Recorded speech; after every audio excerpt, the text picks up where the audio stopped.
what your man Louie. Yeah. And overtime. Who else could it be but me, your man, Louie T? Welcome to Monday Night Football Overtime. Colts at Saints. This one had ass whooping written all over it for weeks to come. And it's really unfortunate what's happened to this Indianapolis Colts football team because I've talked about them as a team that I thought was going to win the division. Now, I really predicted them winning the division with Andrew Luck as quarterback. Doesn't matter, though. I thought they could still win the division with Jacoby Brissett, and they got off to that 5-2 start, and I had confidence in their ability to get it done. And then the injuries hit. They lost Devin Funchess very early on in the season, but even after that, they were still playing competitive football. But then Marlon Mack breaks his hand, and he missed a few games in there that they really could have used him for. Then T.Y. Hilton, which, look, every year T.Y. is going to get hurt. It's just to what extent and how long is he going to be out for? And it happened again this season. Was really looking forward to seeing the spark that the young Buckeye would bring to the table. Well, he hasn't been healthy really this season either. So he really didn't contribute the way that I thought he might be able to. Was really looking forward to Deion Kane producing some numbers for them at the receiver position. That didn't happen due to injury. And the list just goes on and on and on. They just haven't been able to stay healthy. Eric Ebron, who was massive for them last year, done for the season on IR. It's just been one injury after another depleting this Colts football team. Hell, Jacoby Brissett even missed a couple of weeks in there towards the middle of the season. So it's been a rough season for the Colts with injuries, and that's pretty much what has undone them in the AFC South division. But looking at the New Orleans Saints, they haven't been playing the best defense of late. So this was a breath of fresh air this week. Coming out and dominating a Colts team that put up, now I get it, it's Tampa Bay's defense and Tampa Bay gives it up to everybody, but that's notwithstanding.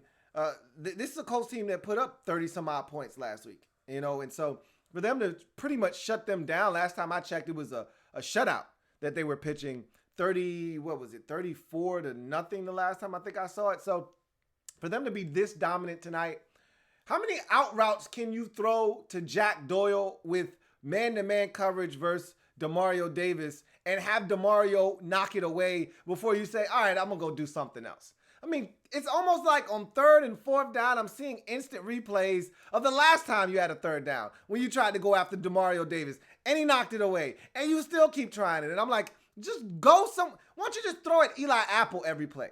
All right, at least you have a 50-50 shot at getting a PI. But stop throwing at Demario Davis with Jack Doyle of all people. Stop. Okay? So it's rough watching. This one was a rough watch. I knew it would be. I didn't think it would get out of control to the point where the Colts wouldn't score and it would be out of control. I thought this would get to 31-13 or something like that. Late stages of the fourth. Okay, I could turn it off.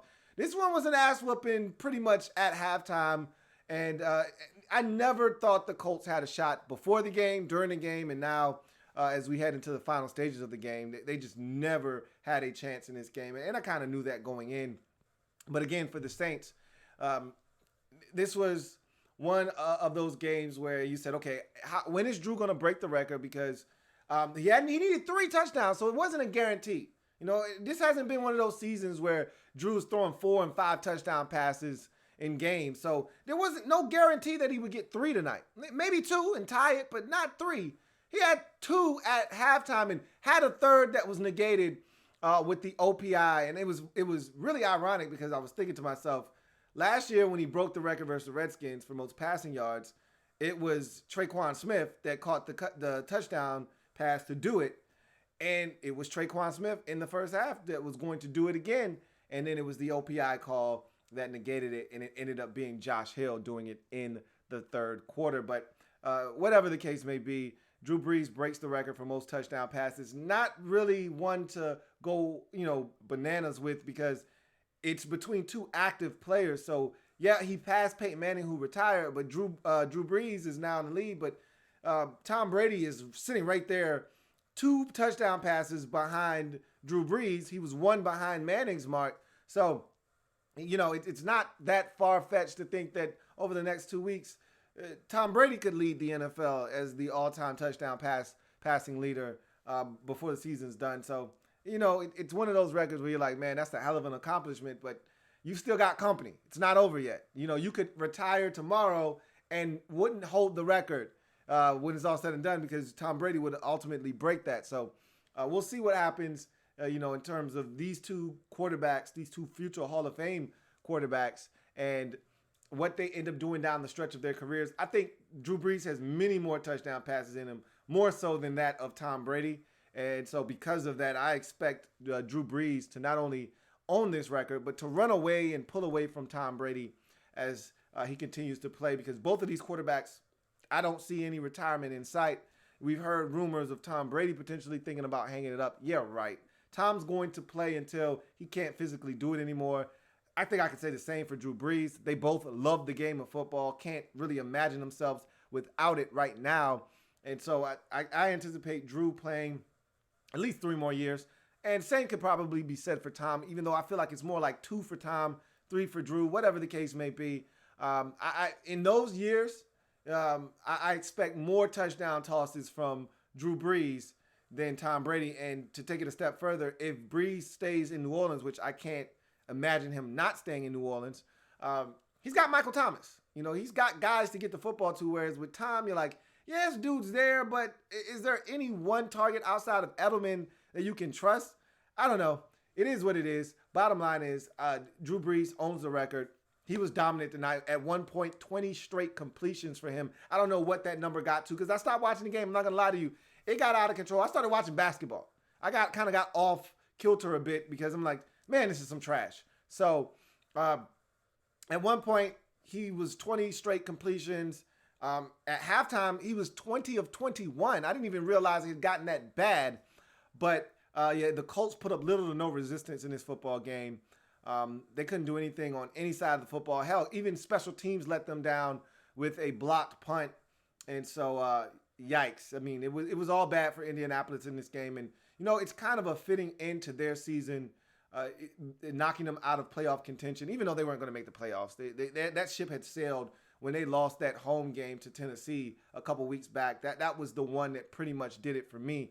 But it's kind of fitting because this is a team that I felt like probably was overachieving, but the injuries just decimated them, and it kind of showed up tonight. I mean, when you look at their receivers out there tonight, and you see the guy, even though I actually like the guy that made the back shoulder catch the first possession of the game where he made the diving catch, I forgot his name, but when you got him and Zach Pascal, and I love Zach Pascal because he's a fellow Monarch, but, when you look at the guys that are out there, they just got Dontel Inman off the streets like a week or 2 ago. I mean, they don't have much out there. T.Y. Hilton came back from a hamstring, but he wasn't really back tonight. It was just one of those situations where he wanted to go, but you could see the writing on the wall. He wasn't going to be a factor. Similar to that Thursday night game versus the Texans a while back where he came back from an injury, and he really was a non-factor. As a matter of fact, he actually hurt the team that night, had a couple of massive drops in that game. Kind of the same deal here. You really didn't expect T.Y. Hilton to really give them anything in this football game. So Saints went out, dominated. They ran the football a little bit. Drew Brees really took over the game midway through the first quarter. After that block punt, he started to assert himself, and they really never looked back after the first touchdown toss that they had wide open. I want to say it was Michael Thomas in the end zone, and then Traquan Smith got another one in the first half, and then you could just see this ball rolling in the wrong direction, and eventually it got ugly fast for the Indianapolis Colts. Anyway, let me get to the comment section because, like I said, not a lot to talk about with this football game. JP says, ass whooping alert. Indeed. Enrique Valencia says, sup, Louie T, been a minute, but can I get a double O on Jacoby Brissett? He's trash and been exposed as a bottom tier quarterback. No, you can't get a double O. He's not trash. He's just not. You know what? I want him to be a franchise quarterback. I think he's capable of being a franchise quarterback. The question is going to be, do the Colts view him as such, and will they give him an opportunity to do that? Because, again, he didn't get all the reps in camp. This was not expected. Andrew Luck retired literally the second or third game of the preseason. Like, this was a tough spot Jacoby Brissett was put in. And, I'm not going to sit here and make a ton of excuses for him, but this was a tough spot for any quarterback to be put in. And he didn't go into the season thinking he was going to be the starter. And he had this team at 5-2. And then the injuries hit. You look at the supporting cast and you tell me what quarterback in this league was going to be able to get anything out of the guys that he had to throw the football to. And Marlon Mack being out for a couple of weeks. You tell me what he was supposed to do with all of the guys that were around him that were injured. And you get back to me when you figure it out. Because the injuries have more to do with the downfall of this Colts team than the play of Jacoby Brissett. No, he hasn't been great. I will grant you that. But it's not just Jacoby Brissett. I love how fans like to dump on the quarterback. When everything goes wrong and all of these things are going on around them, like the defense, for instance. Don't give up 38 to Tampa Bay last week and lose the football game. The offense did plenty. You weren't complaining last week when Jacoby Brissett was blazing those boys. How about the defense get a goddamn stop? Okay? How about that? How about you don't allow the Tennessee Titans special teams to block 2 kicks? How about that? All right? Like, don't talk to me about Jacoby Brissett when all the other pieces around him are failing him. Special teams was horrible all season long with Vinatieri missing kicks left and right. You get 2 kicks blocked versus Tennessee. 1 goes to the crib. You give up points to Tampa Bay like they're going out of style. Like, don't talk to me about Jacoby Brissett, man. So, no, you can't get a double O. Young Deck says, Young Deck says, as a Saints fan, I'm enjoying this porn on Monday night. I told my girl, I said, this is about to turn into some Drew Brees porn again, man. This is ridiculous. I remember what happened to us last year, and it was a Drew Brees slut fest. I said, man, this is getting gross. I mean, it was really, really bad. And we're getting more Drew Brees porn tonight. It's not as bad as it was last year, but it's still Drew Brees porn nonetheless. Captain Spartan 04 says, ain't gonna lie, completely forgot about this game. When I remembered, I checked the score. It was 27-0. Glad I didn't watch, even though football is almost over with. Yeah, I can't turn down. First of all, I don't turn down anything, no matter what time of the season it is. But now that we're getting towards the end, you definitely have to watch. All right, because it's going to be gone soon, and you're going to wish. Now, there's always going to be XFL that's coming up in February. So, I mean, if you got your jonesing for some football, there'll be some. I don't know if you want it or not, but it'll be there. It'll be available. Ed says, the Colts miss Andrew Luck. I ain't going to knock them out of the some good wins this season, and tonight is just not one of them. Pepe the YouTuber says, it's a beatdown when the commentators start analyzing some food. That's one of the tough things about an ass whooping is the commentators kind of just get way off kilter. And really, I don't blame them because there's nothing really going on in the game. And so those are the types of things. I remember last year, they were talking about everything but the game. I mean, they were talking about the next Monday night game or the game 2 weeks from then. I remember last year there was the Chiefs and the Rams game that was on the horizon. And so they were looking forward to other games. They had already checked out of our game. JP says, I had to put this game on mute. Booger and Tessitore were getting on my nerves. Man, and Tessitore, he annoys me, but he's not terrible. He's just annoying. Booger is just horrible. He's just terrible. Young Deck says, even though I'm elated with the game today, I'm hurt I'm going to lose my fantasy league because by 5 because they pulled Drew. I mean, you blame the Colts for that. If they put up more resistance in this game, maybe or blame your defense. You pick. Because had the defense given up some points, Drew would have stayed in the game a little bit longer. Had, the Colts put up a little bit more resistance, maybe Drew stays in the game longer. Ed says, Drew Brees, first ballot Hall of Famer, without question. JP says, can't believe football season is almost over. It happens fast, man. That's why you got to enjoy it while it's here. Gregory Lightby says, is every time he breaks a record a blowout game? Yes. Yes, it is. Big Blue Rising says, man, Lou, Saints are crazy good. Can't remember the last time they sucked. There was a stretch there for like 3 years in a row, right around Bounty Gate, where they were a 7-9 football team. 7-9, 8-8, 9-7, somewhere in there every single year.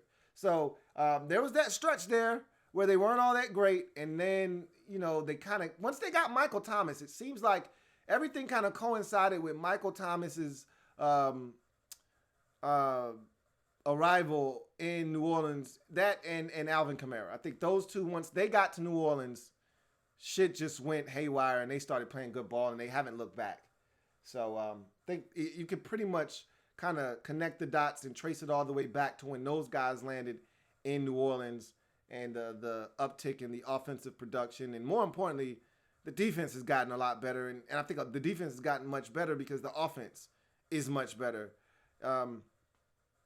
Man, the defense got a lot better too, though. You got to give them credit as well, because they've always been good on offense. Some years better than others, but the defense is probably what has gotten them to where they are now. And also, Marshawn Lattimore's arrival helped with that a lot as well. Let's see. I did, Reed. Thanks. I appreciate that. Reed says, the Saints really make me want to vomit. I wish they'd just go away. They're so good. KT the Southern Gent says, who that? Has can't guard Mike officially become a top 5 wide receiver? Yeah, I think it's pretty safe to say you can't make a list of the best receivers in the game, get to number 5 and haven't named, get to number 6, I should say, and haven't named Michael Thomas at some point.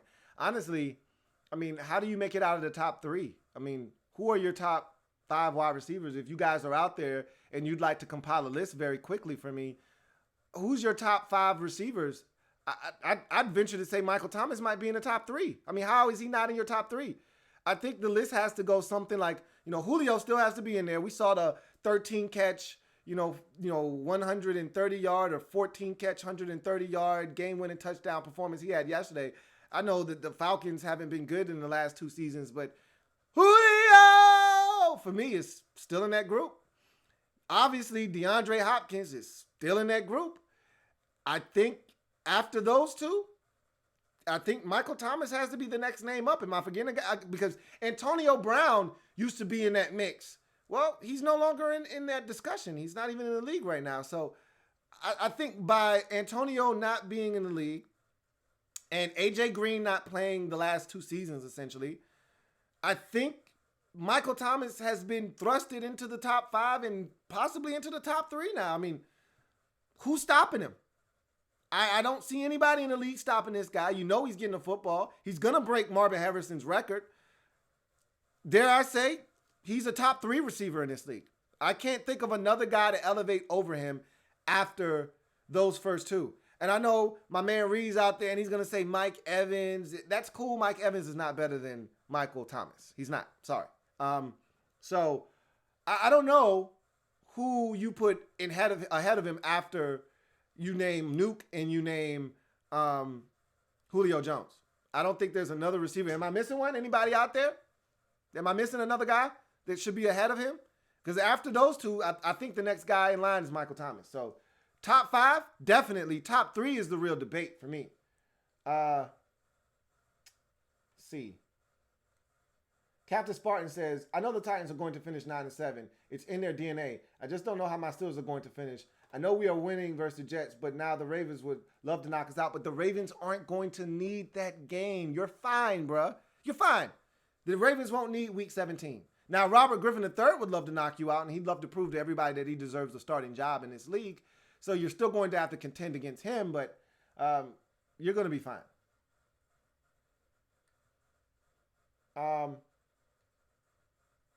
Let's see.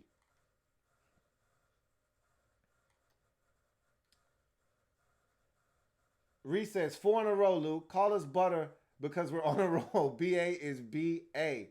Hashtag run the table. I told you he was going to turn things around. Now, again, the question for me is, got to bring Jameis back.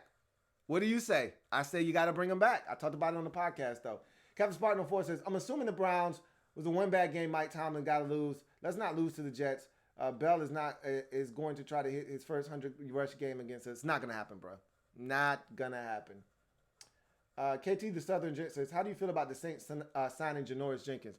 I thought that was a beautiful waiver claim, and I think he's got a lot left in the tank, and I really believe that could be the piece that pushes the Saints over the top. If he comes in and plays the way that we know he's capable of playing, and he will be motivated because he's got a chance to win a Super Bowl. He's got a chance to win a chip. You could get the best out of him. He's still got some good football left in him. I think it's a wonderful signing by the Saints. Great claim. Great roster claim there. Enrique Valencia says, you're wrong when you said Jacoby didn't have the most reps. He had 80% of all the camp first team reps. And he says also, and don't talk to me about Pro Football Focus. Their stuff, I don't even take it into consideration. So if he had 80% of the reps, that's great. But it's a different mindset when you go into the season thinking you're going to be the starter versus thinking, hey, I'm just taking the reps because Andrew's banged up right now. It's still Andrew Luck's team. So it's totally different when you're taking the reps, kind of going through the motions, expecting someone to take over the job because it's their job versus you actually being the starter, knowing it's your team and being able to lead the team that way. Look, I'm not trying to make any excuses for Jacoby Brissett.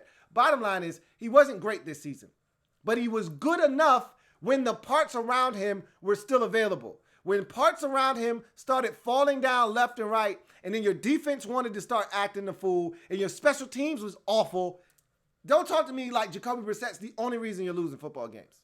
Fans love to do that. Let's see. Reese says, we have to keep Jameis, Lou. If there's a small chance he can cut down those turnovers, he has to be here when it does happen. I agree, man. I don't know if he'll ever cut him down, but you'd like to see him do it, and you'd like to see him do it in a Buccaneers uniform. The talent is just too much for you to overlook. The guy needs to be in Tampa Bay. Captain Spartan 04 says, as a Louisville fan, I want Drew to somehow get hurt, not badly, and we get Teddy versus Lamar Super Bowl.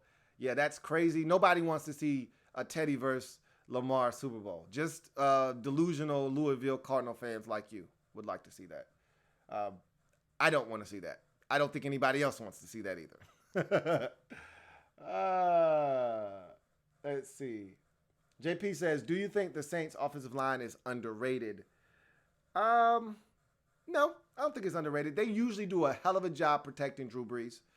I've always said that they invest more on the interior of their offensive line than any other team in the league because Drew Brees needs a pocket to step up in.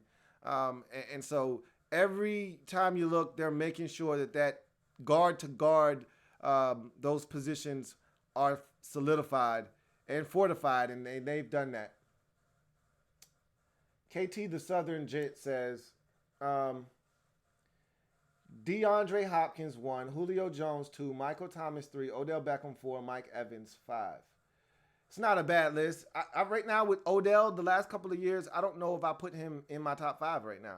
I mean, top 5 talents, absolutely. But with his production, I don't know if I put him in the top 5, right now. But it's not a bad list. Let's see. Reese says, Mike Evans, Michael Thomas, Julio Jones, DeAndre Hopkins, and Chris Godwin are in my top 5 in no particular order. There are no way that 2 Buccaneer wide receivers are in the top 5 in this league. And Chris Godwin has been playing his ass off. He's not a top 5 receiver right now. It took Michael Thomas this long to penetrate the top 5, and he's been putting up numbers for years. You're not going to put up numbers the last 2 years, and really this is his first year really putting up ridiculous numbers, and expect Godwin, who's not going to finish the season, unfortunately, his year is done, just like Mike Evans on IR with an injury. I think both of them sustained hamstring injuries. No way both of those guys are in the top 5. Anyway, Young Deck says, do you see Dan Quinn getting retained after the Falcons' upset win over the Niners? No, I don't. But he's been fighting to try to save his job, but I think that the end of the road is near for Dan Quinn in Atlanta. And it's unfortunate because I actually really like Dan Quinn. And you can tell this team is still fighting like hell for him. But the last 2 years have been they've underachieved grossly in the last 2 years. And you can't have that with the kind of talent that the Atlanta Falcons have. It can't happen. And it has.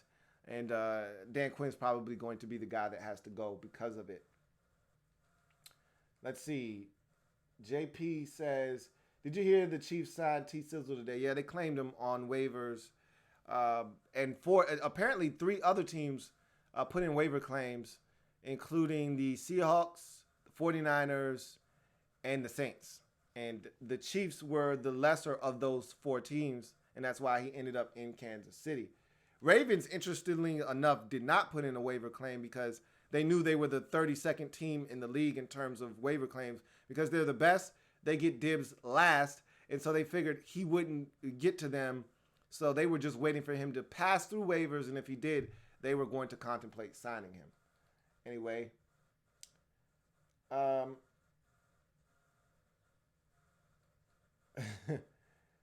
KT says, hey, Reese, stop the insanity. Chris Godwin and Michael Thomas aren't in the same stratosphere. I agree. Blackbird Blitz says, got to remember, Atlanta coaches and players all have a copy of the San Francisco 49ers playbook. Niners coach only knows Atlanta's players. Yeah, there was a little bit of that, but you just got to look at it like this. The 49ers were missing 5 defensive starters, and one of them happened to be Dick Sherman, and they took advantage of that. They abused those corners all day long.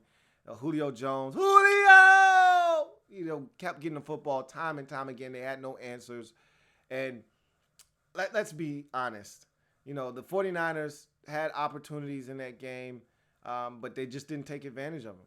And they left the door slightly ajar. They didn't take care of business. They had a chance to try to run out the clock. They didn't do what they needed to do. And because of that, you end up in a situation where the game was still there to be had, and the Falcons made plays. You got to give them credit, but I'm not going to make any excuses for them. The Falcons, they fought like hell. 49ers gave them a chance. They took advantage of that opportunity. And there was a little bit of familiarity there, no doubt about that. But injuries, I think, really hurt the 49ers in that game, more so than anything else. Marie says, Jameis doesn't need to cut down on all that much. I get that he's a gunslinger. 24 is simply too much. If he could cut it down to around 15, we'd be golden. KT the Southern Gent says, I'm a Florida State fan. I love Jameis Winston, but dude bakes more turnovers than a Dutch bakery. Famous Jameis. I get the cookie reference. He says, would you give Chris Godwin top 10? I'm pretty sure I could sit down and make a list where Chris Godwin isn't in the top 10 either, but he's not far away from the top 10. And with the way he's been playing the last 2 seasons, you got to start really giving Chris Godwin his due, and you can't keep passing him over and not wanting to acknowledge what he's done these last 2 seasons. But I don't think he's a top 10 receiver. I'm pretty sure I could sit down and compile a list of receivers that are better than Chris Godwin. There's no way Chris Godwin is better. And I'm just throwing out arbitrary names at this point, though. There's no way that Chris Godwin is better than, say, a Julian Edelman. There's no way that Chris Godwin is better than Kenny Golladay in Detroit. Like, there's so many names I could throw at you that Chris Godwin would still be behind, or at least I would take them before I would take a Chris Godwin, that I don't think he is in the top 10, probably not even in the top 15 right now. But, he's steadily climbing with his production. And remember, he's a number 2 wide receiver. There are a bunch of number 1s in this league that will trump a number 2 receiver. All right. So keep that in mind. Like, a lot of his production, and granted, I saw what he was able to do yesterday before he got injured, or 2 weeks ago, before he got injured versus the Colts when there was no Mike Evans. Remember, Evans went down early in that game. And I saw what he was able to do against the Lions, before he got injured with the hammy. But he's still a number 2 wide receiver. So, a year worth of being in the lineup without Mike Evans, I don't think you would see the same production from him. That's just my guess. But these last 2 weeks, he's still been able to eat very healthily, I may add, despite not having Mike Evans across from him. So he's a really good receiver, don't get me wrong. But I don't think he's top. He's definitely not top 10. I don't even think he's top 15.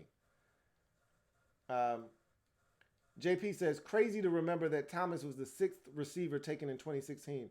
Man, I'd love to redo that draft, especially after we got nothing out of Doxson. You and me both, brother. Reese says, are you ready to call Scary Terry McLaurin a legit number 1 wide receiver, or do you need to see more? No, he's a legit number 1. Yep. I'm convinced. I'm sold.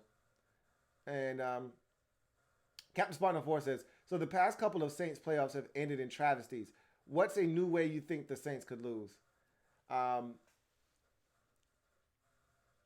don't know, man. They've reinvented the wheel on tragic ways to lose football games. So I couldn't even tell you.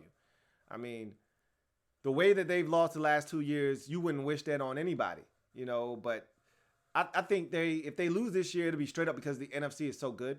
They'll probably lose just straight up to somebody good, period. But I don't know if it'll end in some kind of controversy or heartbreak. We'll see what happens. But somebody in the comment section named Devontae Adams. Again, I haven't sat down and made a list, but obviously Devontae Adams would be in front of a guy like, Chris Godwin, of course. I mean, both of the receivers in Minnesota, I'd take both of those guys ahead of Chris Godwin in Diggs and Thielen. I mean, honestly, you probably make a list of 20 to 25 receivers before you get to a guy like Chris Godwin, to be honest with you. So, yeah. Anyway, Reese says, I know you've seen the passes that have bounced off Bucs receivers into the hands of defenders. Jameis isn't blameless. I'd just take it into account. Absolutely.